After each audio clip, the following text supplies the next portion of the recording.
Another trip to Cucuta Colombia, and today's the 4-year anniversary of a terrible terror attack in Garissa, Kenya. All that's coming up on The Hot Zone. This is The Hot Zone. Engaging with the news in a whole new way, international war correspondent Chuck Holton brings insight into areas of crisis and lets you help those affected. Hey folks, Chuck Holton here.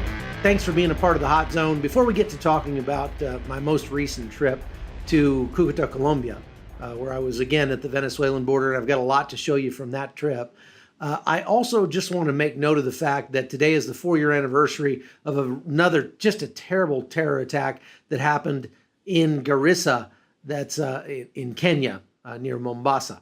And it was a college there. Christians were targeted for murder by al-Shabaab terrorists, and that was 4 years ago today. So take a look at this. In Kenya, Islamic militants stormed a college and targeted Christian students. 13 hours later, at least 147 people are dead. Kenya is fighting a terrorist group called al-Shabaab, based next door in Somalia. And Deborah Patta is on the story. Students were jolted awake by the sound of gunfire as a heavily armed gunmen shot their way past the university's main gate and stormed the campus dormitories. Eyewitnesses said the gunmen fired indiscriminately at first before beginning a deadly march from room to room, demanding to know if those inside were Muslim or Christian. Police said some Christians were shot on the spot. You know, Kenya's actually had a lot of problems with terror attacks by al-Shabaab, and just recently in January, there was another one at a hotel called the Deuce at D2 right in Nairobi.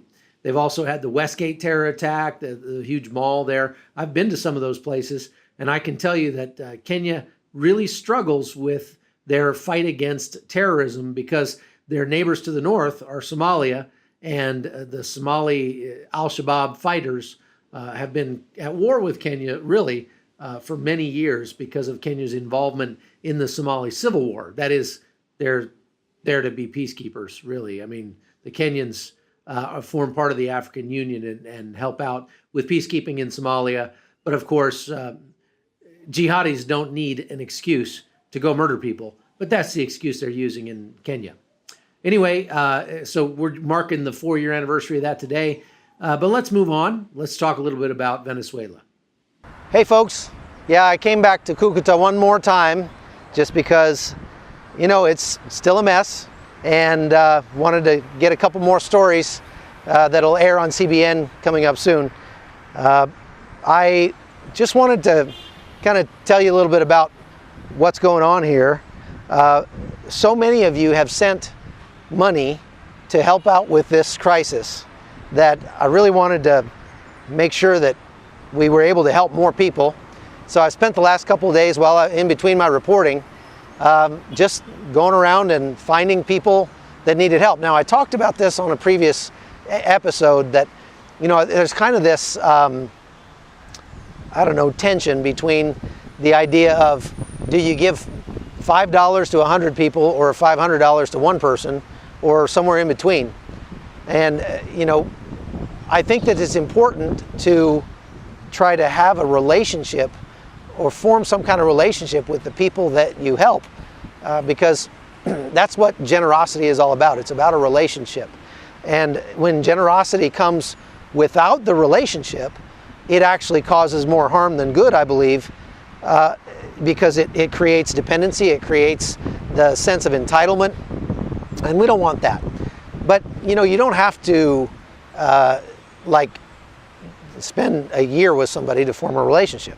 You can form a relationship in a matter of just a minute or two, and rather than just wandering around and handing out cash, which is a good way to get your arms ripped off out here, what I've been doing is just looking for single mothers, people with children, you know, families that are hurting, and just trying to help them out in a way that will actually be significant.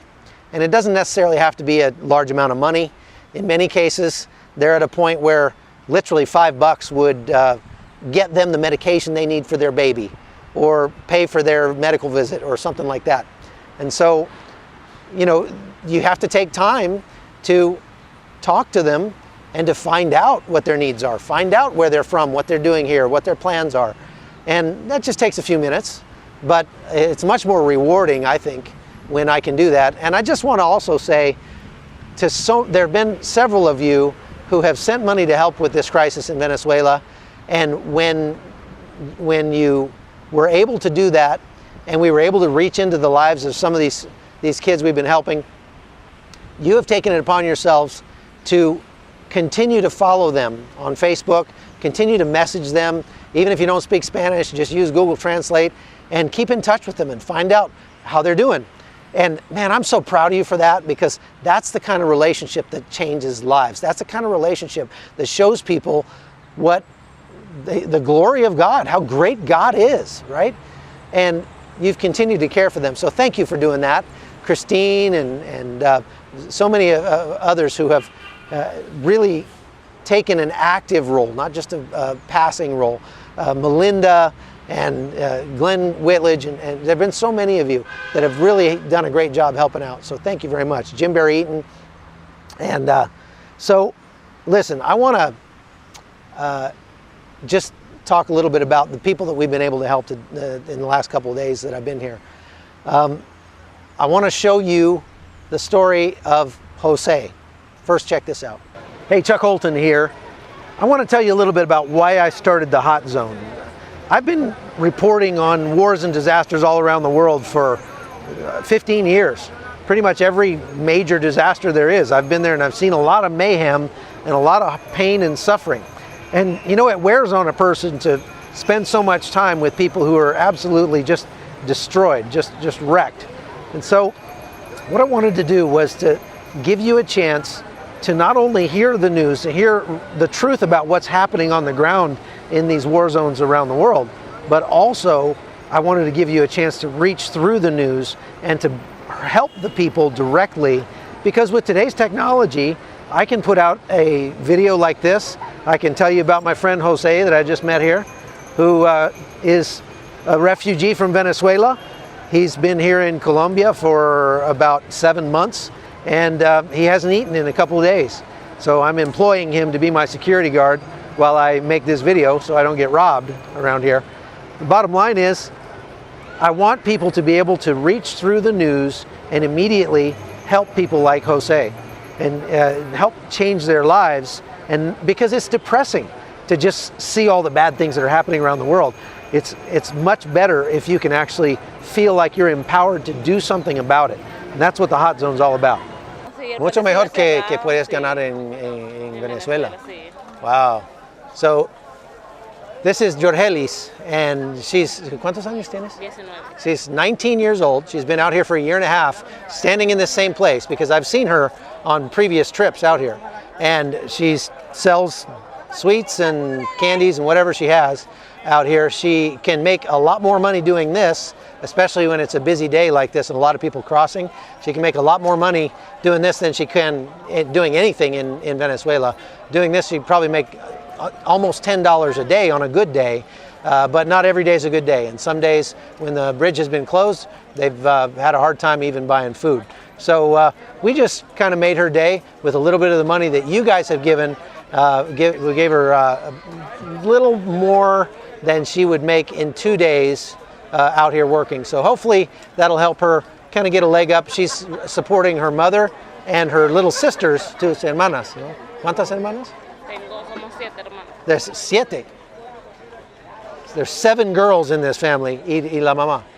And the mother, 7 girls and the mother, and all of them are obviously hurting because of this crisis. So you helped out with that. Thanks for doing it. We'll see you later.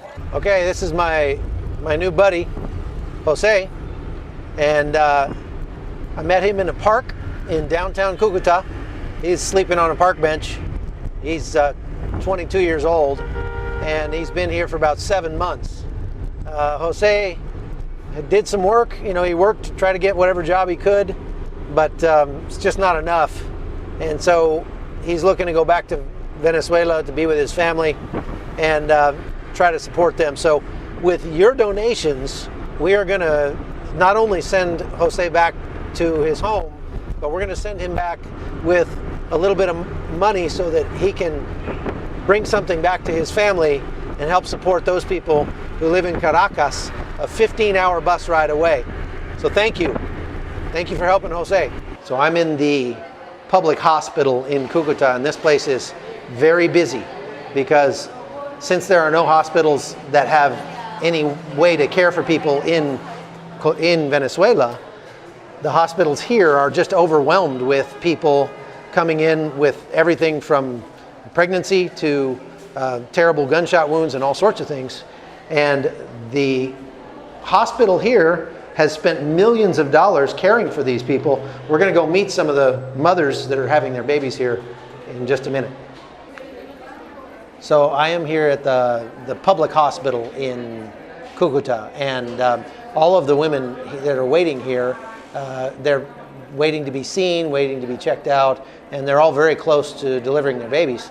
This is one of the places that Venezuelan women can go to have their babies for free, paid for by the Venezuelan government. The government of Venezuela has spent over $15 million on services for Venezuelans here in Cucuta, just caring for not just pregnant women, but people who are sick and injured and need dialysis and all sorts of things like that. This woman that I'm talking to, ¿cuál es su nombre? So this is Alexandra. She's telling me she's 29 years old. She's not pregnant.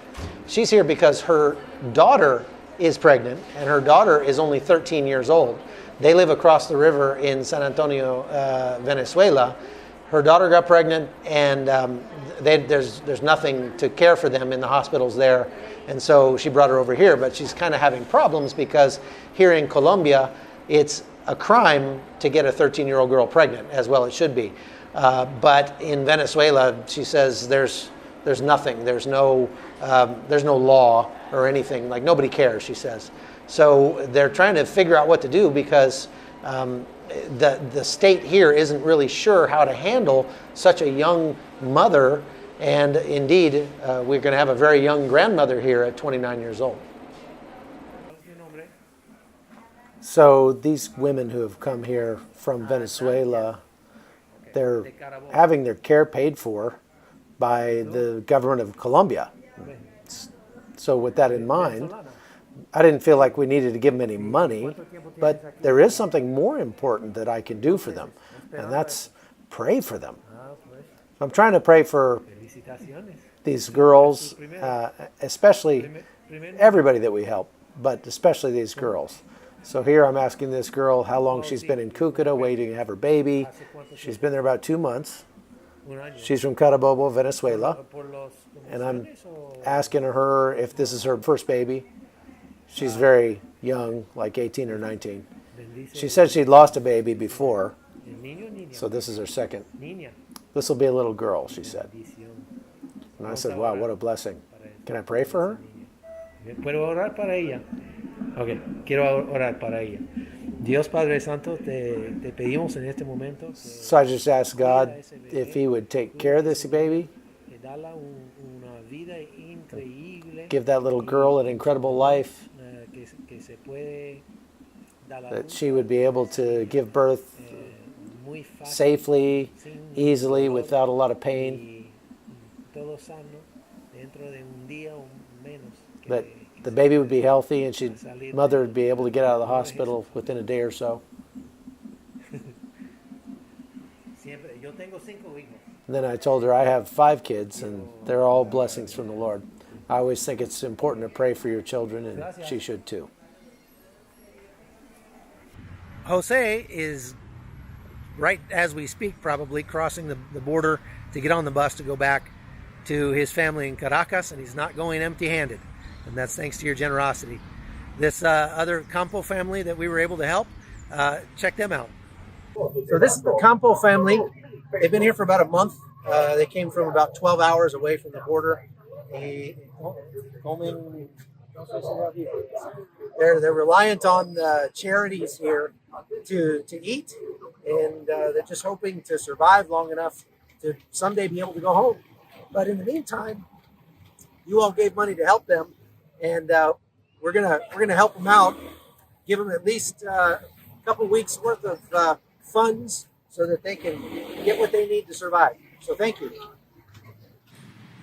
So here's a woman with 4 children, and her husband's off, trying to earn a living here in Cucuta. Very difficult thing to do. They've been here for a month, and what I love is the trust that those kids have. Those kids are having the time of their lives. They're as broke can be. They're probably sleeping on the ground somewhere, but they're kids. They don't care. And you know why? This is a great lesson, I think. They don't care because they trust their parents. They trust their father and their mother to do what they have to do to take care of them. And it might be hard, but they're together and they've got their family there. And I think that as I go around the world and go to all these war zones and hot zones and things like that, people sometimes ask me how I can go into so many dangerous places. And I think I have to say I take a lesson from those kids. I trust my father. I trust God to send me where I need to go and to show me the people I need to meet and to bring me home again if that's his will. And as I always tell my family, if I don't come home from one of these trips, then you can know that I died doing what I was meant to do, that I was doing exactly what I wanted to do, what I love doing, what I'm passionate about. And the life that I've lived doing this job, there's no way I could ever ask for anything more. And so the day that my time comes, I can go willingly, I can go happily into the next life. And as the Bible says, rest with my fathers. But let's hope that that's not for a long time to come, because we got a lot more work to do. So I hope that all of you will keep watching. Go to patreon.com/hotzone if you want to subscribe to the podcast and support the podcast. You can subscribe on YouTube and iTunes and anywhere else that you consume the podcast. And if you have any questions or if you want to engage, that's what this medium is all about. You don't need to, this is not television. You can actually reach through on Facebook and message me and ask me your questions, and we can have discussions about this. I love all the people I'm getting to meet through this podcast because you're my kind of people. So keep it up. Thanks for watching. This is Chuck Holton. You're watching The Hot Zone. The Hot Zone is produced by Amy Holton and Livefire Media. Copyright 2019.